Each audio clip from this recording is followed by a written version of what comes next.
Kejati Jabar, membuktikan janjinya untuk menjatuhi tuntutan hukuman maksimal kepada Heri Wirawan, terdakwa kasus pemerkosaan 13 santriwati hingga hamil dan melahirkan.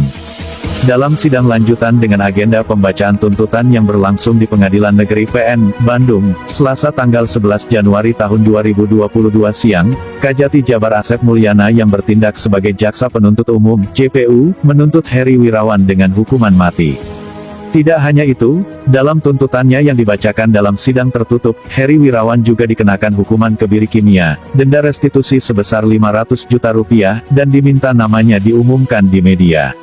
Kejati Jabar Asep Mulyana usai sidang menuturkan ada 7 alasan yang membuat JPU menuntut Heri Wirawan dengan mati. Satunya tindakan yang dilakukan Heri Wirawan dianggap kejahatan luar biasa.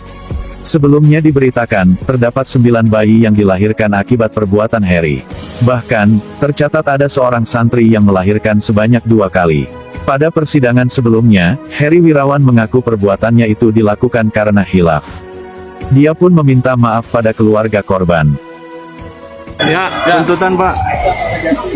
Jadi teman-teman sekalian, awak media yang saya hormati, alhamdulillah ya, siang hari ini kami telah membacakan tuntutan pidana kami atau rekusitor kami yang tebalnya lebih dari 3 halaman. Tapi tadi tidak bacakan semuanya, ingat efisiensi dan kemudian dari rekusitor kami itu ya, ada beberapa yang disampaikan bahwa pertama kami menyimpulkan perbuatan terdakwa ini sebagai kejahatan sangat serius, the most serious crime. Ada beberapa argumentasi, ada beberapa kemudian pertimbangan mengapa kami menggolongkan kejahatan terdakwa sebagai the most serious crime. Pertama, mengacu kepada konvensi PBB menentang penyiksaan, hukuman yang tidak manusiawi, di mana perbuatan terdakwa itu termasuk dalam kategori kekerasan seksual. Ya, itu yang pertama. Yang kedua, teman-teman sekalian, ya, kekerasan seksual yang terdakwa ini dilakukan terhadap anak-anak didik, anak-anak perempuan asuhnya yang berada dalam relasi kuasa. Jadi anak-anak berada pada posisi dan kondisi yang tidak berdaya karena berada dalam tekanan pelaku, dalam kemudian kedudukan pelaku selaku pendiri, pengasuh, sekaligus pemilik pondok pesantren. Yang kedua. Ketiga, teman-teman sekalian, ya, kekerasan seksual terdakwa ini itu berpotensi membahayakan kesehatan anak-anak perempuan, terutama kalian ini di usia di bawah 17 tahun. Ya. Data menunjukkan, ya, bukan saja kemudian membahayakan kesehatan fisik daripada anak perempuan yang hamil atau melahirkan di usia dini, tetapi juga berisiko menularkan penyakit HIV, ya, karsinoma serviks atau kanker serviks, ya, dan kemudian juga meningkatkan angka morbiditas dan mortalitas. Keempat, ya, teman-teman sekalian, perbuatan yang terdakwa itu tidak hanya menyerang kehormatan fisik, tetapi juga berpengaruh terhadap kondisi fisiologis dan emosional para santri secara keseluruhan. Kita tahu bahwa menurut Violence Prevention Initiative tahun 2009, ya, kekerasan yang oleh korban itu berbagai jenisnya akan mempunyai perkembangan kognitif, sosial, emosional, dan fisik korban. Kelima, teman sekalian, ya, itu kekerasan seksual terdakwa itu bersifat terus-menerus dan sistematik. Saya ulang, ya, kekerasan seksual terdakwa itu akan terus-menerus dan bersifat sistematik, bersifat sistemik. Ya. Bagaimana dia mulai merencanakan, ya, mulai kemudian mempengaruhi, ya, anak-anak korban itu untuk mengikuti nafsu seksnya dan kemudian dilakukan tidak mengenal waktu, baik pagi, siang, sore, ya, bahkan malam hari ketika anak itu atau anak-anak lain dalam keadaan istirahat tertidur.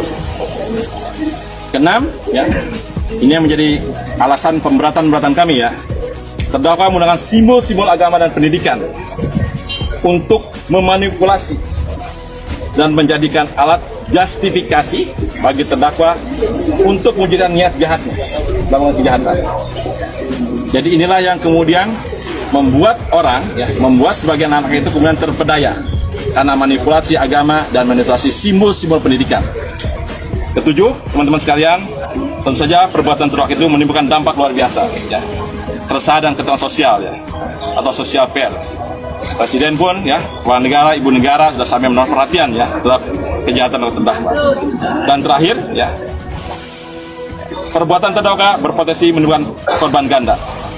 Karena satu, menjadi kekerasan korban kekerasan seksual, kedua juga kekerasan ekonomi dan fisik yang menimbulkan dampak sosial dan berbagai aspek. Atas dasar itu, teman-teman sekalian, maka dalam tuntutan kami, kami pertama menuntut terdakwa dengan hukuman mati.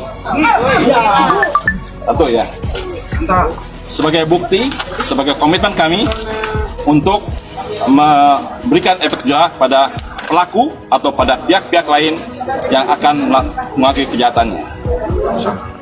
Kedua, kami juga menjatuhkan atau meminta pada hakim untuk menjatuhkan pidana tambahan berupa pengumuman identitas agar tidak dapat disebarkan melalui pengumuman hakim, dan hukuman tambahan berupa tindakan kebiri kimia. Ketiga, teman-teman sekalian, kami juga meminta pada hakim untuk menjatuhkan pidana denda sebesar 500 juta rupiah, subsidiar selama 1 tahun kurungan, dan kemudian mewajibkan pada terdakwa untuk membayar restitusi pada anak korban yang total keseluruhan sebesar 331.520.186 rupiah. Nah, ini yang menarik teman-teman sekalian. Kelima, kami juga meminta pada hakim untuk membekukan, mencabut, dan membubarkan Yayasan Yatim Piatu Manur Huda, kemudian Parakan Saat, kemudian Madani Boarding School, Pondok Pesantren Tafiz Madani, Yayasan Manur Huda Komplek Bagasatwa, dan kemudian merampas harta kekayaan aset terdakwa, baik berupa tanah dan bangunan, pondok pesantren, dan aset kekayaan terdakwa lainnya, baik yang sudah disita maupun yang belum disita, untuk dilelang, dan hasilnya serahkan pada negara, SECU pemerintah Provinsi Jawa Barat. Yang selanjutnya digunakan untuk biaya sekolah anak-anak plus bayi-bayinya dan kehidupan kelangsungan hidup daripada mereka. Kemudian berikut, teman-teman sekalian, kami juga meminta pada hakim untuk merampas barang bukti berupa sepeda motor milik terdakwa Yamaha Mio warna hitam untuk pelelangan, dan hasilnya diserahkan pada negara, SECU pemerintah Provinsi Jawa Barat, untuk digunakan untuk biaya sekolah dan keberlangsungan hidup korban dan anak-anaknya. Itu teman-teman sekalian. Dan terakhir, kami juga kemudian membebankan biaya perkara sebesar Rp5.000 untuk dibayar ditanggung oleh negara. Jadi tuntutan kami seperti itu. Kalau misalkan subsidiarisasi dapat tidak sanggup bayar, subsidiar kurungan, 1 tahun kurungan. Oke, cukup ya? Cukup. Terima kasih. Kenapa? Pasalnya.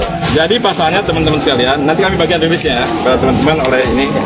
Dikenakan pasal 81 ayat 1, ayat 3 dan ayat 5, Yungto pasal 76 huruf D Undang-Undang Republik Indonesia nomor 17 tahun 2016 tentang penetapan peraturan pemerintah pengganti Undang-Undang nomor 1 tahun 2016 tentang perubahan kedua atas Undang-Undang nomor 3 tahun 2002 tentang perlindungan anak menjadi Undang-Undang Yungto pasal 65 ayat 1 Kitab Undang-Undang Hukum Pidana. Sebagaimana dakwaan primer kami. Oke. Cukup ya. Terima kasih ya. Terima kasih ya. Mobil Bapak di situ. Nanti kasih ya.